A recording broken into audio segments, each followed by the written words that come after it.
Hola a todas las personas en Academiqueando, un video más con autores, autoras de libros académicos que nos abren el espacio de sus oficinas, de sus universidades, de sus casas, de sus apartamentos. Y en esta oportunidad vamos a hablar hablar de este libro, Contraponiendo la modernidad, editado académicamente por César Abadía, quien me acompaña hoy. Muchas gracias, César. Y Carolyn Smith Morris, quienes editan este libro, pero ya vamos a hablar un poco más sobre esto. Los quiero presentar. Bienvenidos, muchas gracias por estar acá en este podcast, en este video podcast. Gracias por acompañarme y hablar sobre esta nueva publicación. Gracias, César. No, gracias, Diego. Gracias, abuelo. Gracias, Diego. Gracias por estar acá. Y Gladys, gracias también por acompañarnos y estar acá en este podcast. Con todo gusto. Gracias. Bueno, pues arranquemos algo como muy académico, comenzándolo así, un poco por decirlo así, porque bueno, en la vida académica pues el libro nace de algún lado, ¿no? De algunas preguntas académicas, de algunos intereses académicos, y quiero arrancar contigo, César, un poco por el objetivo de este libro. Claramente esto dice que contraponiendo la modernidad puede ser un montón de cosas, un montón de lógicas, un montón de formas de pensar el mundo, pero se está contraponiendo a algo o a muchas otras cosas. Entonces quiero que nos desarrolles un poquito el objetivo del libro, contraponiéndose a esa modernidad. Sí, bueno, gracias, Diego, y para la audiencia un saludo. Bueno, el libro inicia con la profesora Carolyn, que ya la escucharon o la van a escuchar aquí en la mitad del podcast, y ella pues lleva un trabajo sostenido de muchas décadas con pueblos indígenas en Estados Unidos y Ecuador. Ella ya les contará un poco, pero sí nos articulamos también con el trabajo que yo vengo haciendo con los mayores, con los abuelos allá en Caquetá, de pensar que realmente el mundo moderno, que como dices, pues se ha pensado de muchas formas, pero para nosotros en este caso no refleja una ruptura de las historias de opresión y de las avanzadas de los imperios en su destrucción, ¿cierto? La ilustración y el pensamiento moderno siguió arrasando pueblos, culturas, naturaleza, ¿cierto? Si bien ya creyéndose que tenían un pensamiento muy elevado, pues desde esta perspectiva. Entonces, para nosotros la modernidad significa más una continuidad de agresiones y de violencias contra pueblos y territorios, y en ese sentido queríamos con el libro invitar a un gran número de comunidades y pueblos indígenas que han venido trabajando en cercanía con antropólogos o antropólogas a que nos contaran cómo continuaban contraponiéndose a la modernidad, es decir, manteniendo vivas tradiciones que no le hacen el juego a la modernidad, si bien la modernidad nos atraviesa a todos y nos sigue atravesando constantemente. Entonces es imposible desprendérnoslas, pero al mismo tiempo se siguen haciendo apuestas hermosas de vidas comunales, de procesos cooperativos y colectivos que nos muestran formas distintas de vivir la vida en contraponiéndose a esa modernidad. Entonces esa fue un poco la idea del libro y la invitación. Una parte muy bonita fue que en el libro queríamos, también por el liderazgo de la profesora Carolyn, que las autoras y los autores del libro fueran las propias personas indígenas, porque también con la modernidad se impuso la idea de que los pueblos indígenas necesitaban traducción al mundo y a los lenguajes y a las lógicas y a los epistemes modernos. Entonces queríamos que las mismas personas nos contaran sus ejercicios, sus historias, sus apuestas, bien fueran solas o en colaboración con aquellas antropólogas y antropólogos que vienen colaborando por mucho tiempo. Entonces así logramos 13 capítulos, 9 de ellos son de autoría exclusiva o de personas indígenas o en coautoría con colaboradoras y colaboradores antropólogos. Ok, muy bien. Tal como lo mencionamos, es Carolyn, que también está al otro lado, escuchando esta conversación. Yo hablé con ella y le pregunté sobre el comunalismo, esta categoría que también es muy central dentro del libro. Entonces vamos a ver lo que nos contó Carol. Bueno, Carolyn, muchas gracias por aceptar esta invitación. Venimos ya charlando con César, venimos hablando también con el abuelo Alfonso, pero no queríamos dejarte por fuera de esta conversación, ya que tú eres la coeditora académica del libro y bueno, tienes también un trabajo largo sobre comunidades indígenas y en especial quiero preguntarte sobre el comunalismo indígena que tú desarrollas en varios de tus trabajos posteriores y bueno, aquí también está esta categoría, este concepto que está dentro del libro. Por efectos prácticos, pues bueno, quiero que también me contestes en inglés, ya que es tu lengua nativa y creo que nos va a funcionar a todos muy bien.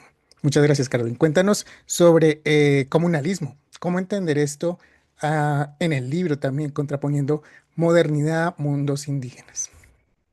Well, first of all, thank you so much for having me. Thank you for letting me speak in English. I think we can have a better conversation using your translation. So I appreciate that allowance, even though I do speak a little bit of Spanish, and I look forward to live conversations in that language as well. It has been my complete honor to work with Cesar Abadia Barrero on this edited volume, Contraponiendo la Modernidad, published by Universidad del Rosario Press, recently in Spanish. It is the Spanish version of a volume that we published with Rutgers University just a year prior. And that work itself grew out of a couple of years' labor from me and Cesar, seeking out people around the world, anthropologists, advocates, indigenous peoples who were striving to give voice and give recognition to the work of community. And it is just a delight that we met so many people who were willing to engage in this both textual and oral project with us. Really, Cesar and I wanted to reduce the academic bias of written production of knowledge and to invite primarily Indigenous authors to help us give voice and to find a way to share their voices in appropriate ways more broadly through written formats. So really, this project is not only about communalism, and thank you for inviting me to talk about that, but it was also about giving voice to things that are normally oral traditions and doing that as respectfully and carefully as we could, recognizing the tremendous danger of colonial obfuscation and co-optation of those ideas. So yeah, we started to work together in 2021. We've had a couple of conference sessions. We then moved on to have 2 workshops just with the authors on the work I was just describing. And these folks are already doing the work of communal protection, protecting the community strength, the community identity, the intergenerational solidarity of Indigenous communities. This communalism is a value system that can happen obviously in any community, but both Cesar and I have been inspired by the force, the strength of that value system in these Indigenous communities. So where I've done most of my work, well, I should say, I've worked among Indigenous communities in Australia and in contemporary United States and now in Ecuador. And I started writing about that value system. Communalism is the word that works in English. It doesn't work quite as well in Spanish. But if we focus on the value and not being individualistic, but being communal, being community centered, we get a little closer in Spanish. And in addition to it being based in shared territory and shared history in a place, there are four elements that I have drawn out, that I have really been most interested in, and that seemed to resonate with Cesar and with several of the authors in this volume. And those four elements are belonging, generation, representation, and then this fourth one, of course, is very strange in translation, but hybridity, hibridación, is the direct translation. So these ideas help me as an anthropologist and me as a visitor and a guest in these communities, but also as a person striving for communal virtue in her own life and in my own culture, recognizing this happening in every community. These are the four things that I think hold those systems together. One has to have a sense of being part of the community. One has to understand why they belong and understand the rules for belonging as they are defined by the group. Then there has to be a system by which membership is generated. Are people born into the group? Can they be brought into the group? And what makes them a good group member? And all of that falls under generation. And the play on words is intended. Yes, you can be born into a group intergenerationally. You can become part of the group. But in many parts of the world, of course, that's not what makes you a group member. It's, in particular, your relational commitment to others. And so generation is really about proving yourself, getting committed, demonstrating to others that you intend to be present and you intend to care or to disagree or to argue or to debate, but that you will be present. So that's part of generation. And I think a lot of anthropologists who are outsiders to their communities are very conscious of that and very conscious of their outsider status and appreciate understanding that process a little bit better. The third is perhaps an unexpected element, this notion of representation, but Diego, you'll appreciate this. Representation and how we represent ourselves to others is so fundamental. And of course, it's terribly important to anthropologists, but it's increasingly, sad to say, it's increasingly necessary for many indigenous communities to represent themselves to a larger audience. And they must do this in order to be protected in their small, local lifeway, right? Rather than globalizing their lifeway in order to retain their traditional lifeway, they have to defend it. And that is a process of representation. There are both individual and communal or collective processes of representation. And this book is just rich with those examples of communities struggling to represent themselves the way they wish to be seen, but also wishing not to have to represent themselves to others, not necessarily seeking that audience and not necessarily wanting to be part of a global indigenous movement, for example, insisting on their own local terminology, using their own place names, their own identity names, and the like. And that is a real struggle, especially for collaborations, especially for academics who wish to show up on the scene and to advocate in some way. It is we advocates who tend to bring in those global and globalizing tropes, and we must caution ourselves on a regular basis about that. We must hold back. All right, the last, that notion of hybridity is an argument that has resonated in English-speaking audiences because we, at least in the United States, are so accustomed to this contrast, this antagonism between individualism and communalism or community-centeredness. And in the United States, where we are in dominant culture in the United States, where we are very individualistic, we have this paranoia. We have this historical prejudice against communal engagement and communal cooperation. The whole Red Scare of the middle of the 20th century, in which communism was such a bad word. There are more sophisticated political scientific analyses of the process of communal engagement. This is not about communism as a political system, of course. This is about a value system.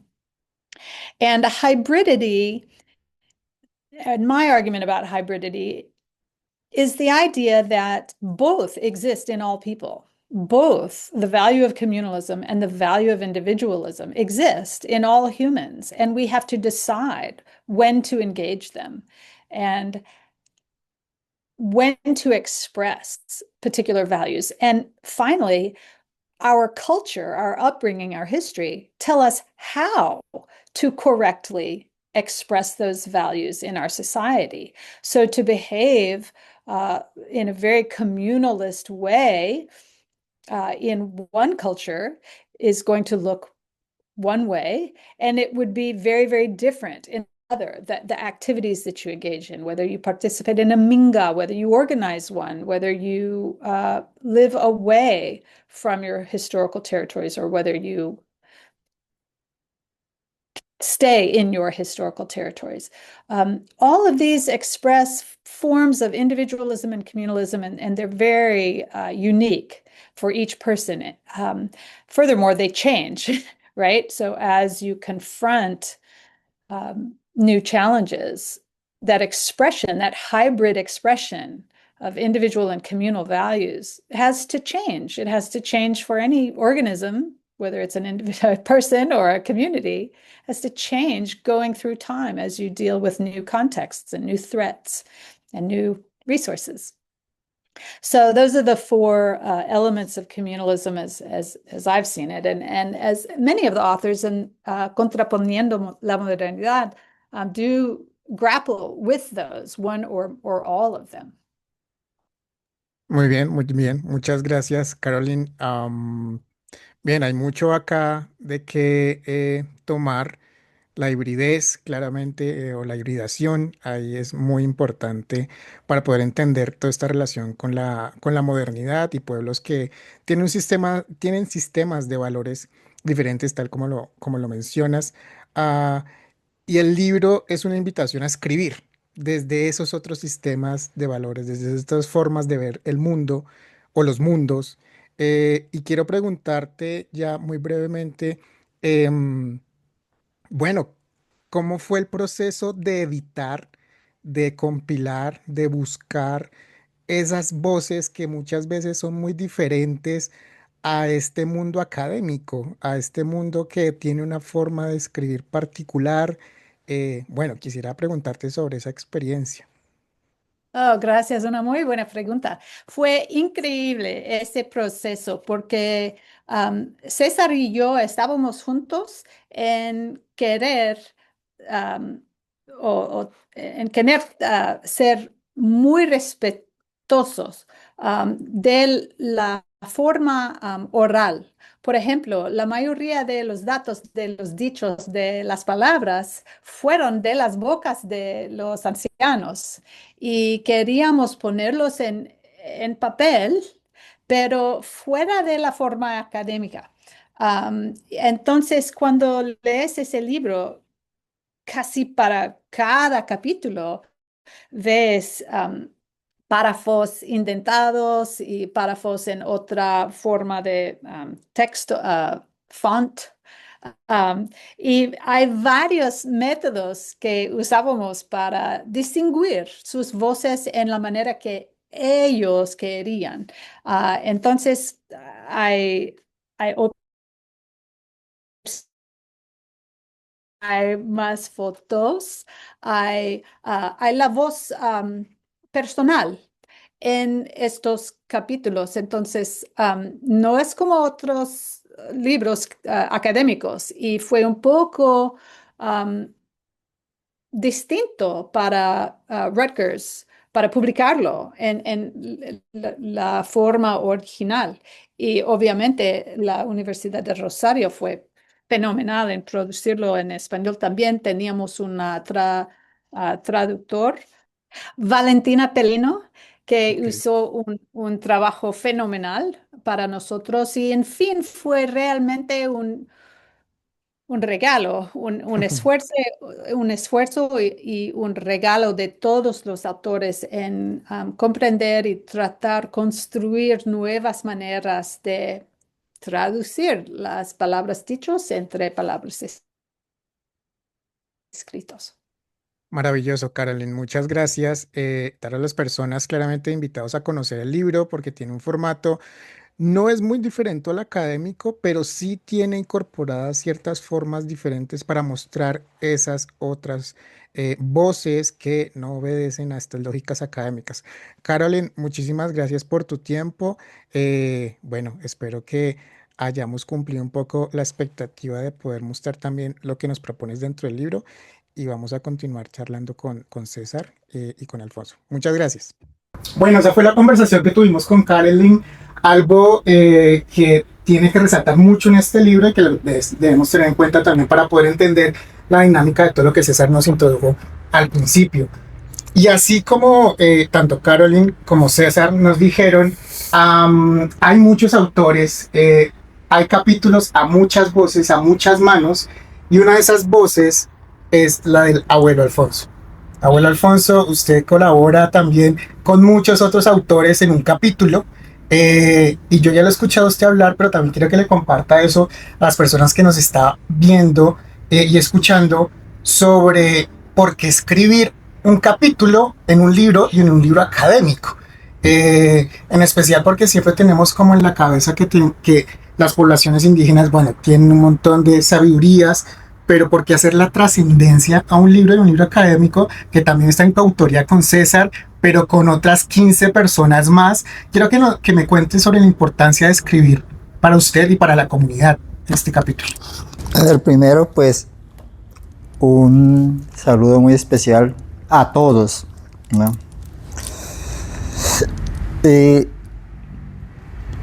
Esto, de esta escritura, de este libro, es tan importante no solamente para darle el valor a la parte indígena,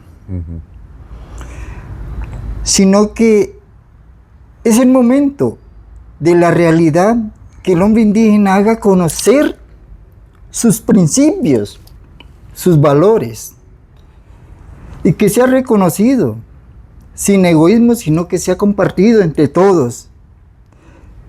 ¿Cuál es la finanza de esto? O sea, ¿cuál es lo que se busca en esto? Que el niño no indígena aprenda de la parte no indígena sus vivencias, sus costumbres, para que el niño indígena también aprenda del no indígena sus valores y así llegar a un respeto mutuo, donde no se puede discriminar ni uno ni el otro.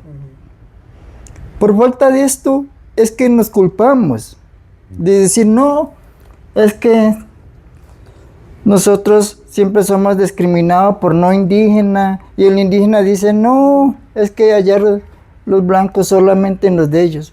Pero es que no, la verdad, pues yo digo, si nosotros no sacamos nuestra propia forma de vivir, ¿quién lo va a conocer? Y si lo seguimos negando, pues nosotros vamos a ser los culpables. Estando los medios, ¿por qué no vamos a aprovecharlo y hacernos reconocer quiénes somos? Porque yo creo que aquí valemos todo. Y gracias de verdad por hoy en día tener este libro ya en manos, escrito. ¿Y qué es lo que buscamos en esto? No solamente que llegue hasta ahí, sino que sea reconocido. Que a través de ese reconocimiento muchos libros más vendrán. O sea que vienen más libros. Claro. Muy bien, muy bien. Vienen muchos más libros. Porque pues, ahora, aparte de esto, Mi propósito es sacar el libro ya de los petroglifos, Uy, qué lindo. que es lo que quiero dejar ya para esta nueva generación, donde cómo es la relación del no indígena con el indígena, del no indígena con... Ya en esos petroglifos ya está marcado eso. Y eso es lo que muchos dicen que es algo sagrado que no se puede tocar. Es para que no descubran eso. Eso es la verdad. ¿Ya? Pero ya ahí está ya mencionando. Nomás en el Cerro Chiribiquete. Ahí ya usted encuentra. Sí, en el petróleo donde está el tigre y la lanza. Ahí ya da la visión nomás. ¿Y por qué fue lanzado? ¿En qué momento? ¿Ya que el tigre está en la tierra? No, el tigre pegó un brinco.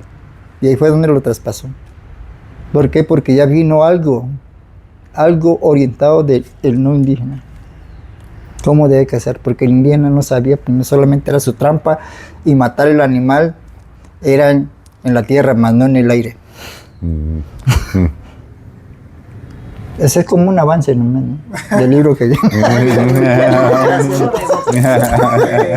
Bueno, además ustedes nos están viendo, pero también nos acompaña la señora Gladys.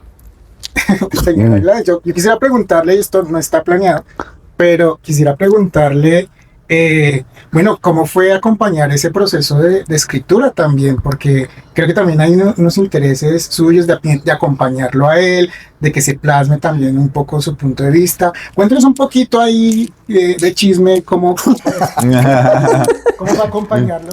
Y perdón, Diego, porque es que hay una cosa muy bonita que pasó aquí también.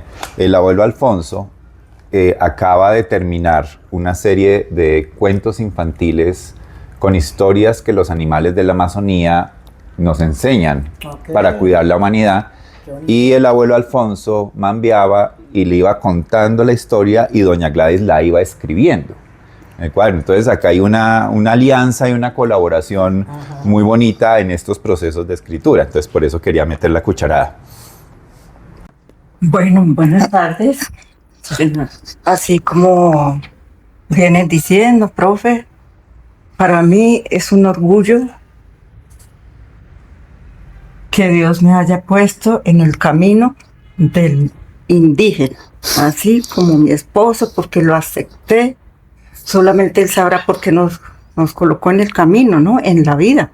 Tal vez ya venía así. ¿Para qué? Para apoyarlo, para darle como ese empujoncito, lo digo yo, para que sí se puede. Todo con amor, con fe, con ganas de hacer las cosas, de querer como mostrarle al mundo que sí se puede mientras se tiene fe, que sí se puede lograr las cosas, sí se puede recuperar los valores que se han venido perdiendo últimamente en la creación de Dios. En los niños, las niñas, que me da tanto tristeza para mí los niños, vuelvo y lo recargo. Que para mí los niños son muy importantes, porque es el futuro del mañana.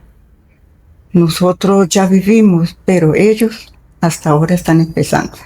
Entonces, como dejarles como esa semillita a ellos, para que el día de mañana vean que es un mundo mejor, porque yo los veo tan confundidos y tan vacíos hoy en esta vida, que como que no le hayan sentido a la vida. Entonces eso me produce a mí tristeza como madre.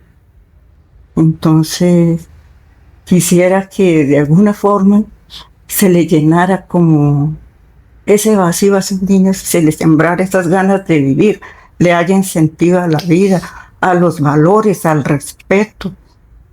Más que todo es como a ese respeto por ellos mismos, ¿cierto? Sí. Porque hoy en día veo que no tienen como ese respeto a ellos, a la vida, no tienen sentido.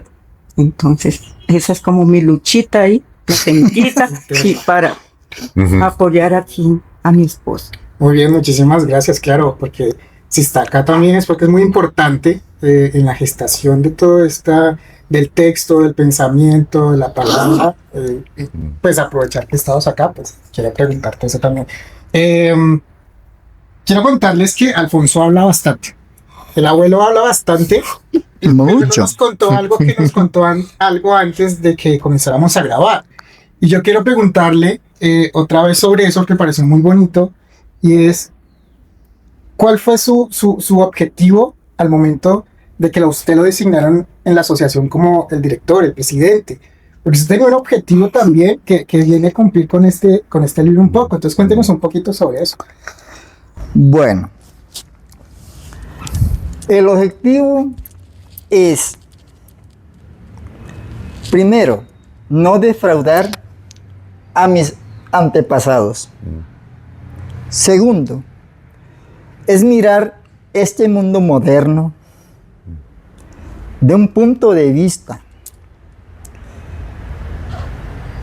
de que el temor muchas veces hace de que la persona se encierre en sí mismo y no saque sus buenas proyecciones, sus buenas intenciones, porque miramos muchas veces como que decimos, no, es que fulano de tal tiene un conocimiento más grande y yo no puedo. O sea, sí, me siento como pisoteado antes. Pero con esto le quiero decir de que nadie pisotea a nadie, sino que uno mismo se encierra en no sacar lo que uno siente y lo que uno quiere. Si uno no lo comparte, pues son cosas que se mueren. Pero si uno lo saca, uno ve fruto. Eso fue la visión y la misión que yo me comprometí con la asociación, de formar, de enseñar, luchar, no por mí, sino por un futuro. Y ese futuro no es a nombre de solo los pueblos indígenas, sino de todo, de todo. Con esto quiero decir de que me sentiré orgulloso el día que yo logre salirme de la Amazonía y compartir esta misma enseñanzas, estas mismas palabras con diferentes pueblos, no solamente de la Amazonía. Quiero crecer grande, grande. Quiero llegar hasta llegar allá donde mi abuelo me dijo, hay un pueblo muy lejanos que no hablan ni el idioma de nosotros, pero ellos dejaron una huella, que son los norteamericanos. Algún día llevar esta misma palabra y sentarme con un taita y compartirlo allá. Y para mí este es un camino que apenas se está comenzando, que tras de mí llegarán mucho más. ¿Cuál es el dolor que siento ahí? Que no lo hablo solamente por la parte indígena, sino que yo ver unos hermanos, compañeros universitarios, que se preparan grandemente, pero llegan allá y tienen que comenzar de cero. ¿De dónde queda todos esos tiempos? ¿Por qué no se valora? Entonces, mi intención y mi idea es relacionarme directamente con un taita, con un conocedor indígena de allá de Norteamérica y decir cómo estamos manejando. ¿No? Porque fue el contacto que nunca pude lograr mis antepasados, pero yo sí lo quiero lograr. Y ese día diré, listo, se cumplió lo que mis abuelos querían. Y ahí sí puedo decir, ya, puedo irme a descansar tranquilo. Pero no morir. Muy bien, muchas gracias.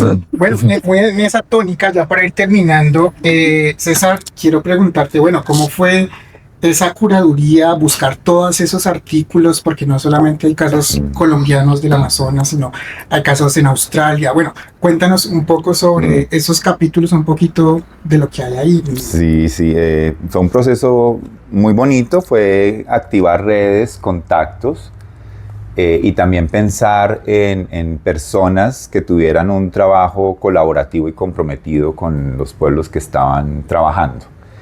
Y fue un trabajo también muy bonito.